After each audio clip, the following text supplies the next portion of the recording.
Welcome to the Lakeshow podcast. It's a weekly deep dive into the biggest stories and topics surrounding the Los Angeles Lakers. I'm Allie, Clifton, joined by our Laker insider, Mike Bresnahan, and special guest covering the Lakers for the LA Times. His name is Dan Woike. Did you say deep dive? I thought there was deep dish. That's why I came. Spoken like a true Illinois native. Man, I was about to say I've missed you. But it did not take you long. I'm just To remind kidding. you how much you missed me? Let's tell the people that 12 seconds before we came on here, you wanted to say, can we debate about something? Let's argue. I want to argue. What are we arguing about? I want to embrace debate. What are we arguing about? We should argue about the direction of the Lakers and the franchise. This is a pivotal offseason, Sure. guys. A pivotal offseason. Give us a take. Start us. If the limited Homer options. Simpson meme could come in live right now, that would be me. I'm just going to back You off. are wearing green, so you could blend in more seamlessly with the ivy. With the bushes. You know who Homer Simpson is. That's good. Because of the meme. Kidding. I'm kidding. Wow. What's your favorite episode of The Simpsons? I've never seen one. But I know what they are, who they are, what it is. So, Dan, this is why we love Allie. Yeah. The Simpsons are like the longest running TV show ever. Here's how old they are. They started when I was still in high school. Yeah. A long, long time ago, and you've never seen one episode, and that's what I love about you, Allie. Y'all know my love for Halloween, Yeah. right? I wanted to be Marge Simpson last year. Oh, I could see that. Why So didn't it's you? still in the Okay. toolbox. You'll have Yeah. to maybe watch some shows to get the. I'd never seen a Star Wars, and I was Darth Vader. To get the Okay. I did see the joke. Never seen a Star Wars.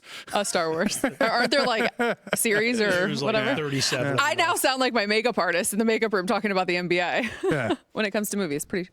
I love Pretty it. standard. I love one of my favorite games is what Allie hasn't seen. I do love telling this you. game. Dun, dun, dun, There dun. is something there. So we hear that music. It gets exciting around here. Having said that, we have been doing this podcast since season ended. Everyone knows what our offseason is looking like. Yeah. How is Dan the dad? Dan, what do you got planned? Dan the dad is Before we dive into Lakers. active participant at school, introducing myself to all the other parents, saying, "Hey, Hi, nice to meet you." You've been helping rear my child. I'm Cameron and Logan's father. I did a little Scholastic Book Fair volunteering. Wow. Still humming along on the Scholastic Book Fair. Did you read any of them? Did you learn anything? They still sell the diaries. The biggest ripoff course. in the youth book sale business is the diary shelf. All the kids want the diaries. None of them open the diaries ever. The keys are They look horrible. nice. They break. Yeah.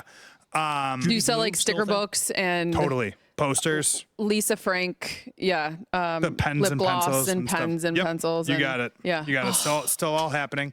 We had some youth baseball. We had a run into the quarterfinals of the playoffs. Okay. That was good. The boys were down on their luck afterwards. A little sad, but you know, to it was a good run for the Blue Jays in Long Beach. And then I don't know, play some golf, Played some hanging golf. out, making calls on the Lakers. I made a bunch of calls this week. We're going to get into that in a second, calls. but first you got a boo-boo on your elbow because you've also been hitting the Is that softball? Hitting the pavement. pavement. Literally hitting the pavement.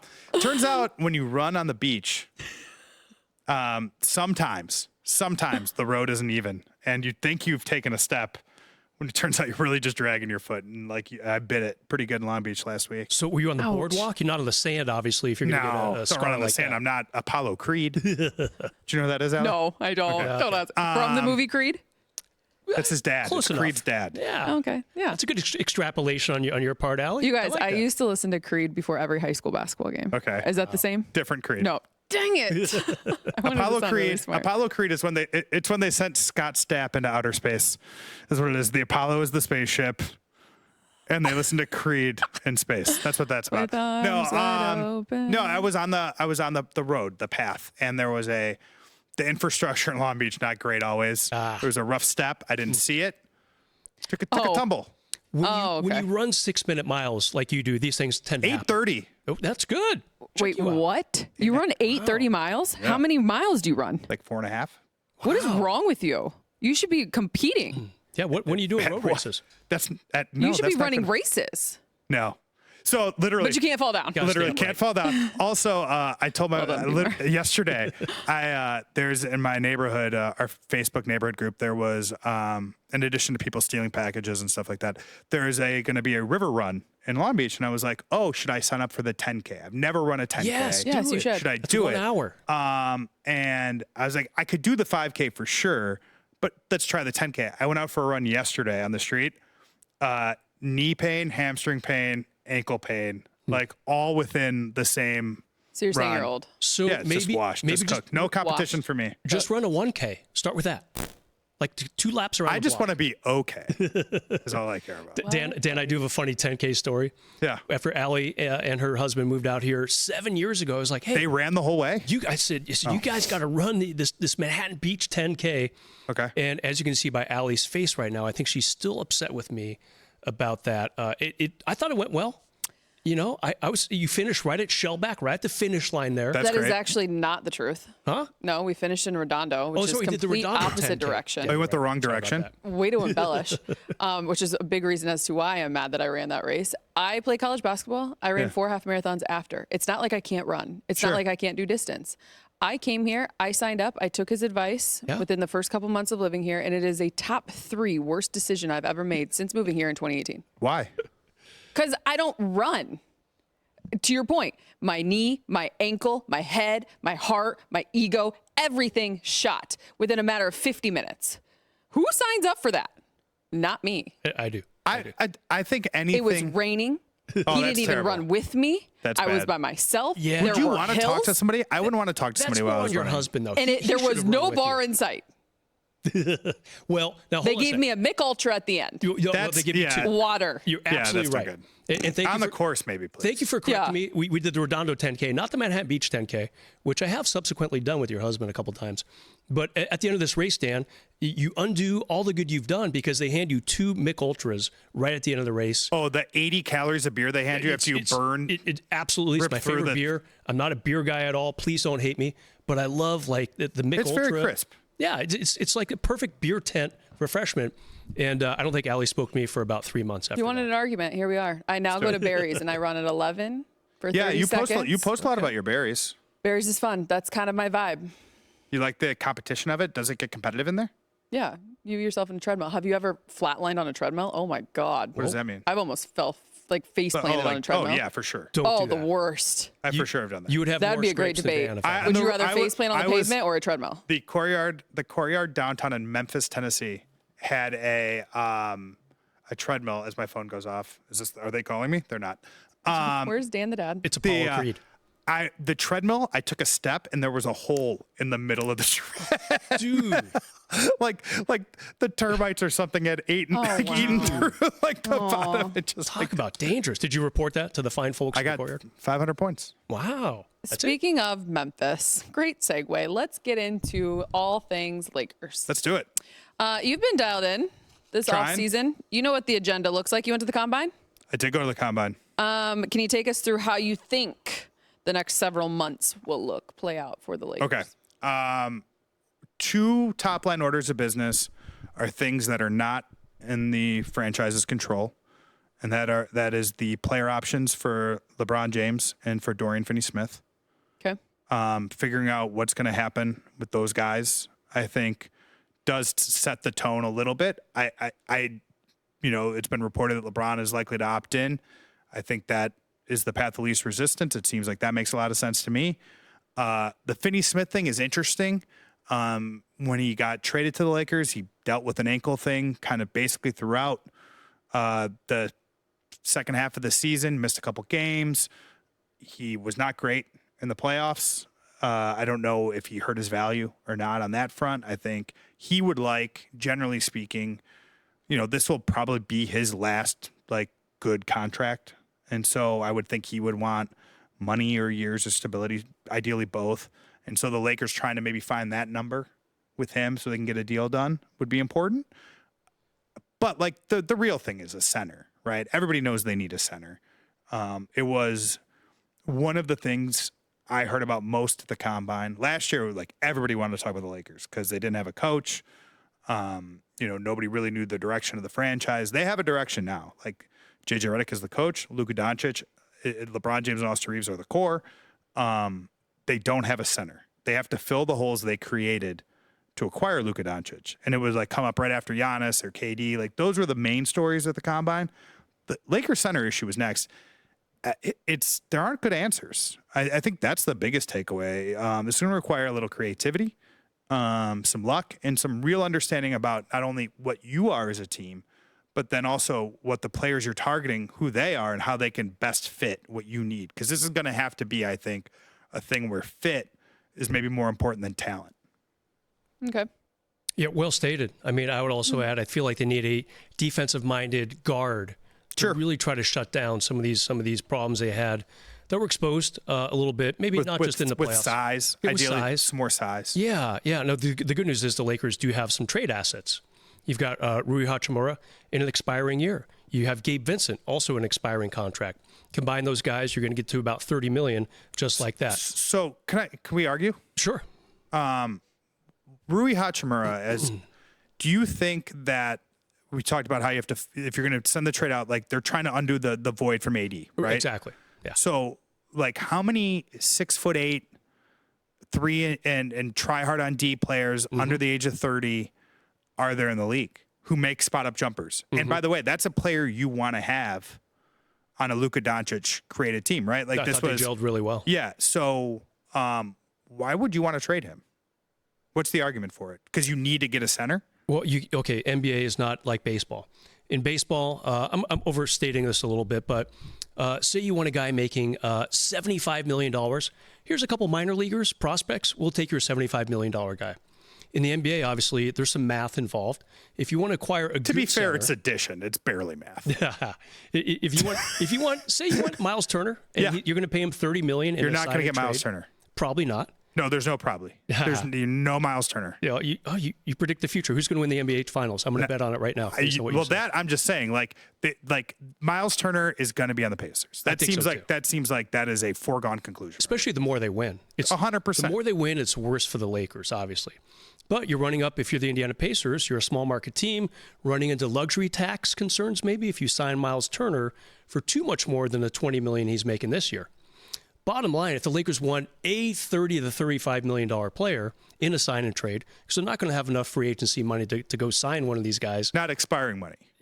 Not non-expiring money, right? So you can get to 30-ish with Vanderbilt, Kleber, and Vincent. Right, that gets you to like 35. Yeah, that gets you maybe even a little more than that because Kleber's about $10 million next year. Yeah, right. So if you want a good player who's making 35, 40 mil, you're going to need to get up within 20% of that total via trade. So I just don't think those players exist, right? Like I don't think that the caliber of like a $35 to $40 million center is out there. That fits these types of needs, right? Like a healthy Embiid would, but he's not healthy, obviously. What version of a center do you think the Lakers want? That's a good question, too. That's a great question. I mean, I think you look at the Mavericks roster that went to the finals and you look at and you say, like, you want either Daniel Gafford or Nick Claxton. Or Derek Lively. You want, like, those types of guys, right? They needed two of them, though, still, right? Like, it wasn't like... And I think ideally, like long term, there obviously it feels like Lively is like the guy who is going to be their center. Gafford's on a very cheap contract. Yeah, too. Gafford's about to be a free agent. He wants to get paid. Does Dallas feel like they have to like move off of them, especially as they're bringing in Cooper Flagg and doing different things like that? I think there was some rumblings, whispers, whatever about the Lakers and their interest in Daniel Gafford. I believe it. I don't know how Nico Harrison can sit at a table next to anything on the Lakers other than everything, other than Austin Reaves, Rui Hachimura, like whatever, and saying this is what we got back in a trade. I don't know how you do a deal with Rob Pelinka again. I think Cooper Flagg helps. I think having Cooper Flagg helps is sort of a distraction. Like you could do the trade and then pick Cooper Flagg the same night, and guess what? People aren't going to be that bent out of shape. You'd hide it. Yeah, you know what I mean? Under the rug a little. Yeah, it's sort of like a Friday news dump or something. But yeah, I think he's the name that comes up a lot. We know Luka likes playing with him, but he's not. He blocks shots, but he's not like an elite rim defensive minded center. There's limitations there. I think would the Lakers give up everything to get Daniel Gafford? I don't know that they would. I mean, certainly not Reaves. That's a non-starter. Yeah, but like in terms of like the everything, when I talk about everything with them, it's matching salary, Dalton Connect, and the 2031 first round pick. Like that is their sort of everything offer. And it's figuring out what they can get with that. And it's honestly like I've been looking at this since they traded for Luka Doncic. I don't see great answers. I really don't. How patient are they going to be?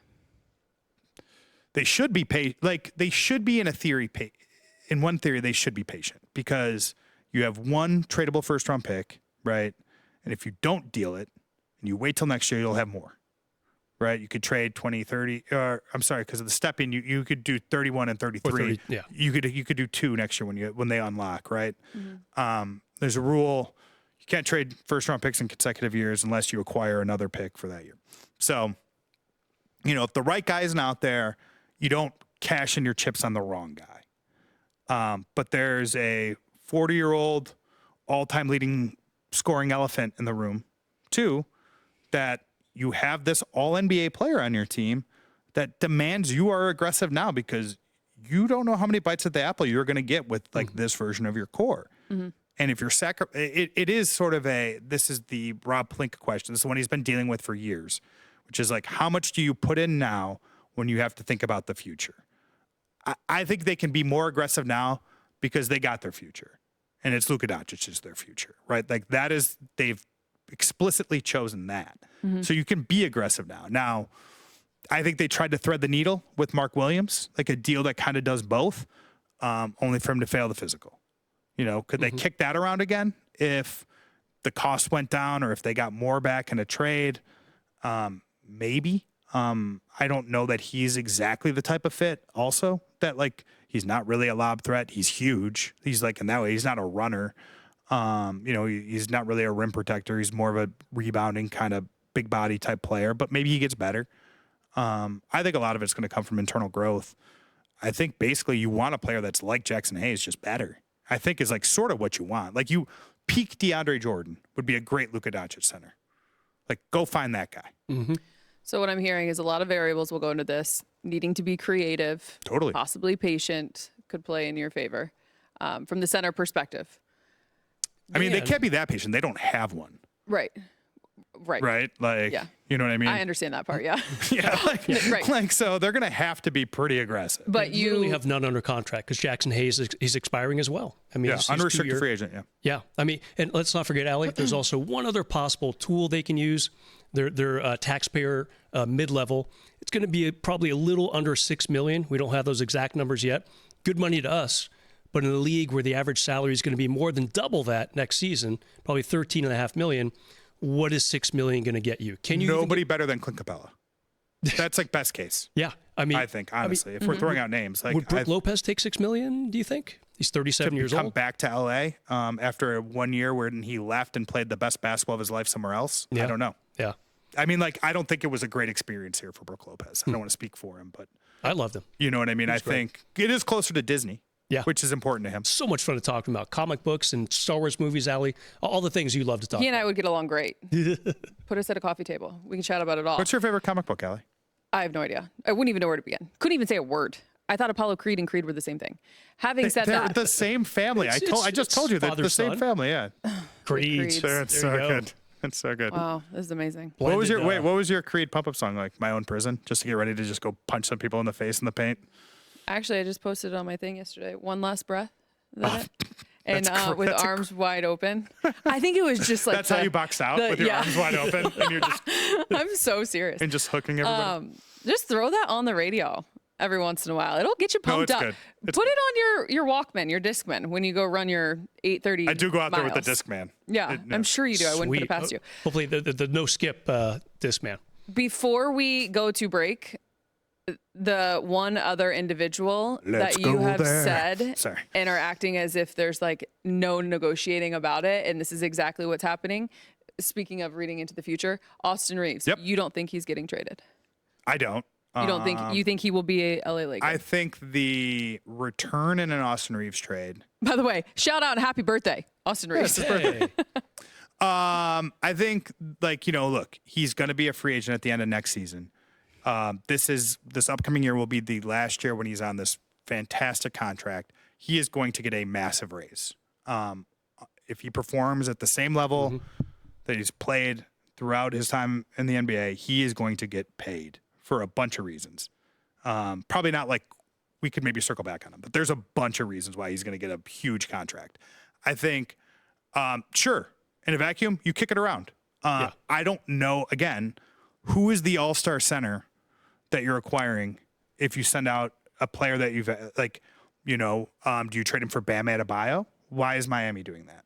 Like, why does Miami want Tyler Hero and Austin Reaves to be their backcourt of the future? Are you trading him for Joel Embiid because of his body? Like, you don't know how many games he's going to play. Is he the center? And why would Philly want him to play with Tyrese Maxey?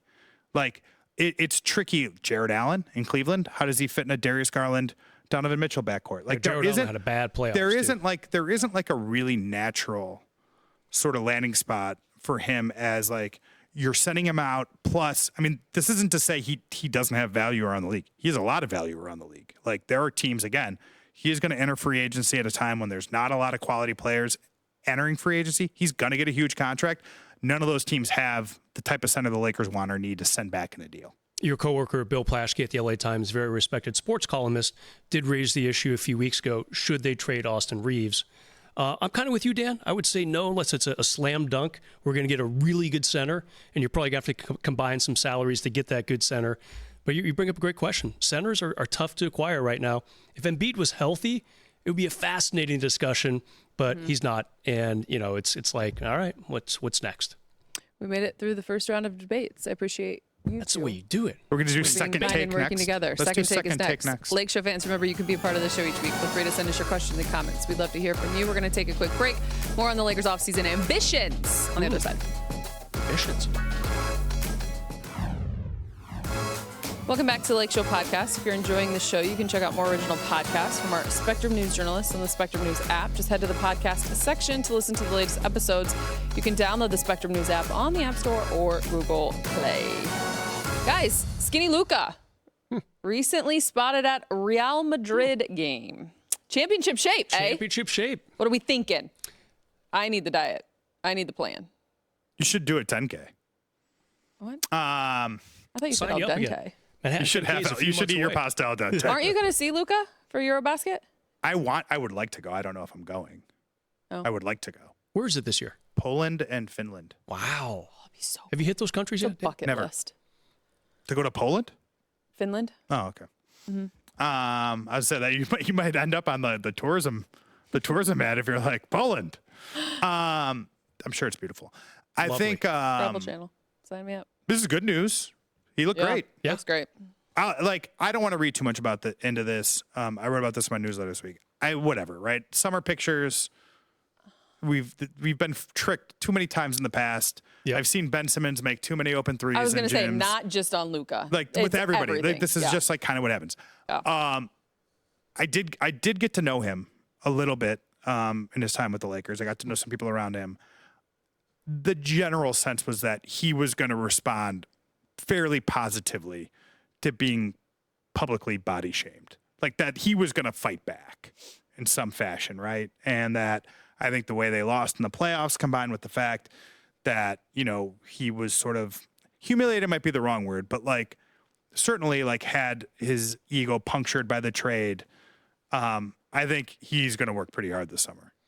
I think you should hire Creed as his trainer to kind of bring it full circle. Scott Stapp's pretty jacked. Yeah, right. I mean, and Luka, look, he's got a chip on his shoulder.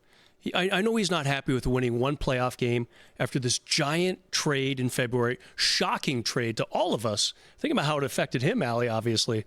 He's going to want to come back, even though he's going to put, presumably he's going to put his name on the line right around August 2nd to sign for 4 more years with the Lakers.